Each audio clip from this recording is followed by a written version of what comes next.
Today on Period 5, we're talking with Jeya Malhotra, a youth leader, social entrepreneur, and founder of Khwaish, a project dedicated to advocating for the rights of children with intellectual disabilities, reducing stigma through awareness, and providing essential resources.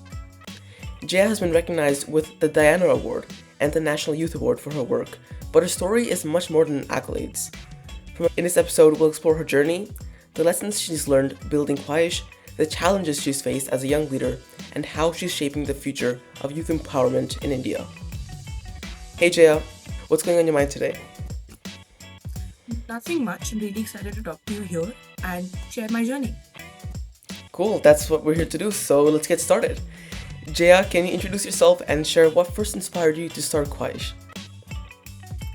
Hi, I'm Jeya Malhotra, a student social entrepreneur and the founder of Khwaish. I also mentor students on digital skills, entrepreneurship, and change making with the Government of India. And as Parth rightly told, I am a Diana awardee and a recipient of the National Youth Award from the Government of India.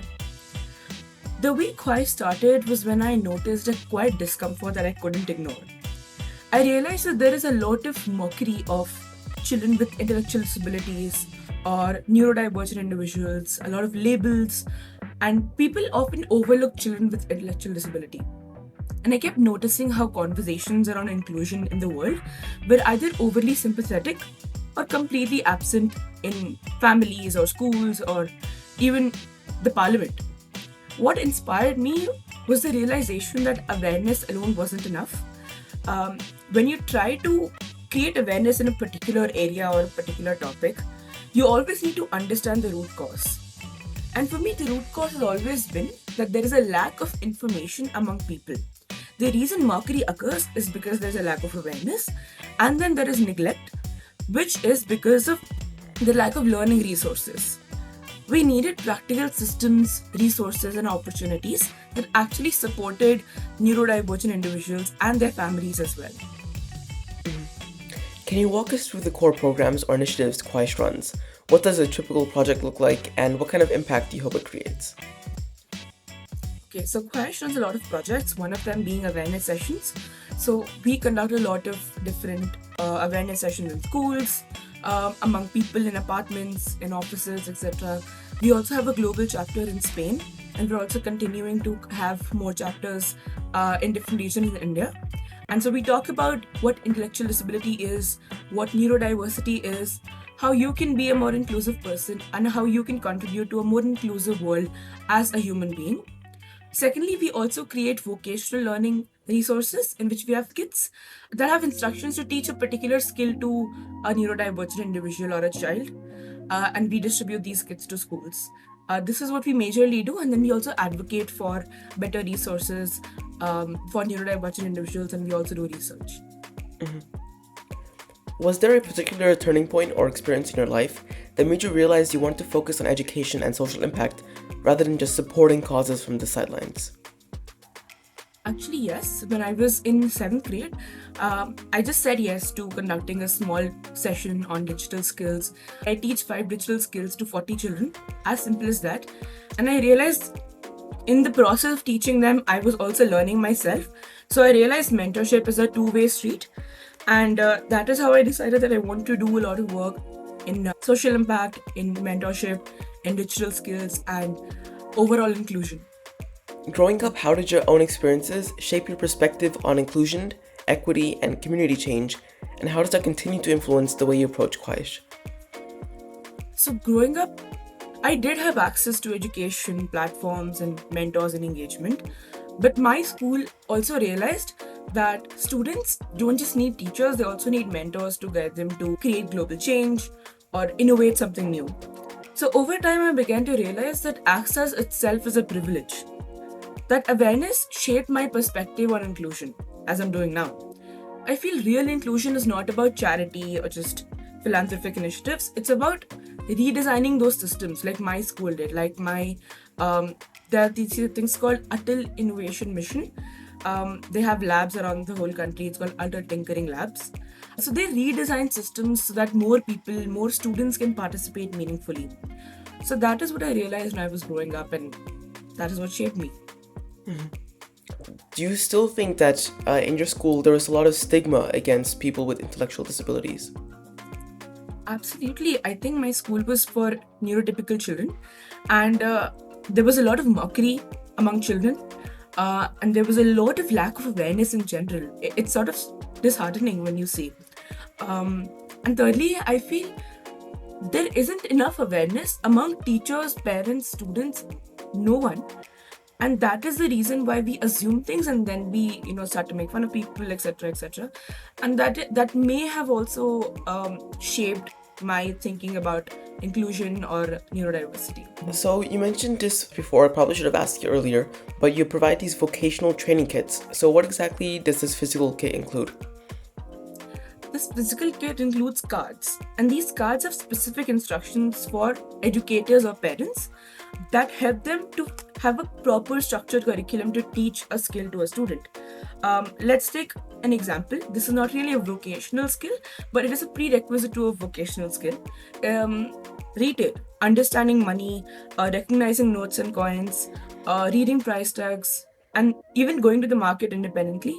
So our retail kit teaches a student the whole idea of understanding money, and at the end of the kit, we enable a student to actually go to the market and buy something on their own. So it facilitates learning among neurodiverse children. So this is something you've mentioned before, and I'm pretty curious. So Khwaish has ambassadors and chapters around the world. So how does having this global network help you advance your mission? And what unique perspectives or approaches have you seen because of it? So I think through our ambassadors that we had last year, the main thing that I learned was when you think about neurodiversity or just awareness in general, people are not really ready to listen to you. So when the Khwaish ambassadors wanted to talk to their schools about conducting an awareness session, they were not really interested because this was a topic that people don't really pay attention to because it's not cool, and it's not really something that young children want to discuss because it's made fun of so much.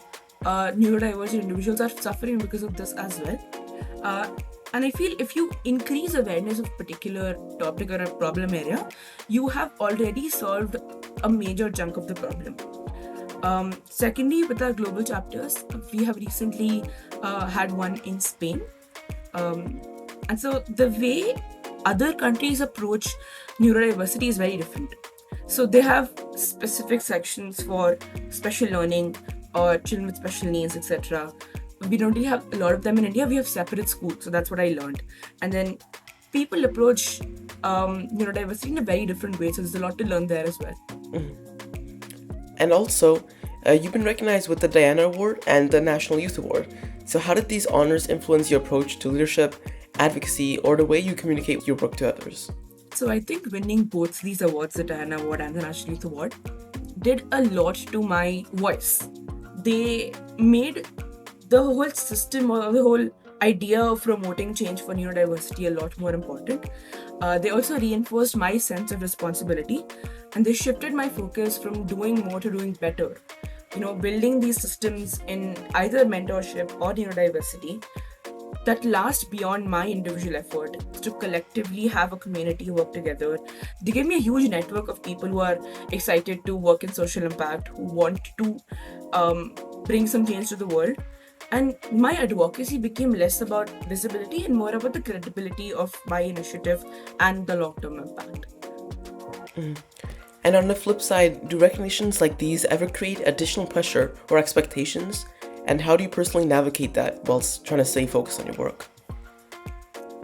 I feel I navigate this by staying close to the problem Khwaish exists to solve, which is the lack of resources and awareness.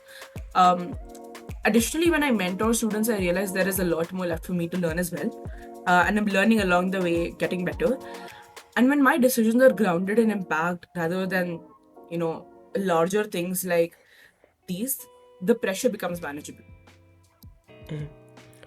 And scaling a youth-led initiative is no easy feat, so what has been the single biggest challenge in growing Khwaish or sustaining its programs?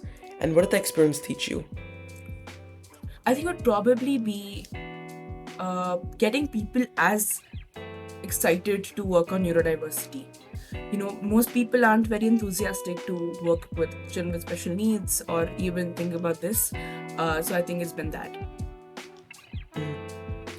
So thinking back to when you started, what's one piece of advice you wish you had before launching your first youth-led initiative?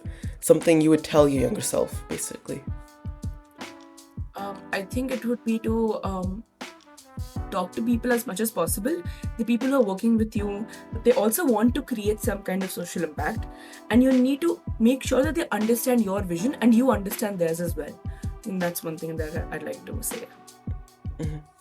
So looking forward, what's the next big chapter or milestone for Khwaish? How do you envision its programs to evolve over time, over the next 3-5 years, in terms of programs, reach, or impact? A lot of things. Firstly is to have a lot of international and domestic chapters. This would help us to reach a lot more students in different areas to raise awareness. Secondly, to refine our vocational learning kits and to ensure we tested it with a lot of different demographics of children with intellectual disabilities or neurodivergent individuals. Also, to ensure that our entire vision could either be raising awareness, could be starting chapters, or we call them circles here, Khwaish circles, or the vocational learning kit, all needs to tie together to our bigger vision, which is to advocate for inclusion. And finally, for teens who want to create social impact but feel they lack resources, guidance, or confidence, what would you tell them to help them take the first step and keep going? The first step you should take if you're interested in social impact is to understand it's very important to have a clear vision in the beginning. I know it's easier said than done, but if you at least figure out what you're really interested in, if you figure out the problem area that you're interested in, and then start contacting people who are working in similar areas. So let's say if you're interested in neurodiversity, you can talk to me, you can talk to a lot more people doing great work in neurodiversity in your area. And just start talking to people, understanding problems better, and spend some time with the problem first. With Khwaish also, I spent a lot of time with understanding neurodivergent individuals. I think that would be my number one advice, is to understand and then talk to people as well. So before we wrap up, we're going to do a short rapid fire round. Quick questions with instinctive answers to see the fun part of Jeya. No overthinking, just the first thing that comes to mind. Are you ready? Okay, let's go. One book or creator that reshaped how you think. The White Tiger by Aravinda Diga. Favorite way to recharge when you feel overwhelmed. Talk to people. Early bird or night owl. Early bird. Dream place to host a workshop. My city, Bangalore. I think it's the best place you can host any kind of events in. Bangalore. If Khwaish could change one assumption about education in India, what would it be? Children with intellectual disabilities don't have a life, or neurodivergent individuals cannot learn anything in their life at all. Which myth? Please go ahead and just Google stuff and try to learn more about neurodiversity. You'll realize that there's a lot more that you can explore even if you're neurodivergent. And finally, describe yourself in 3 words. I'd say a social entrepreneur, a change maker, and a huge talker. I talk a lot. So Jeya, thank you so much for sharing your story and insights today. Your work with Khwaish shows how vision, courage, and persistence can turn ideas into real-world impact, and how teens can lead meaningful change right now. For anyone listening, the key takeaway is simple. It's not about waiting to be ready or having every resource. It's about starting, learning, and building with intention. Check out Khwaish and the links in the description to see how you can support or get involved. Stay tuned for more conversations with changemakers around the world on Period 5. Thank you, Jeya, and I'll see you later. Bye. Thank you, Parth. Bye-bye.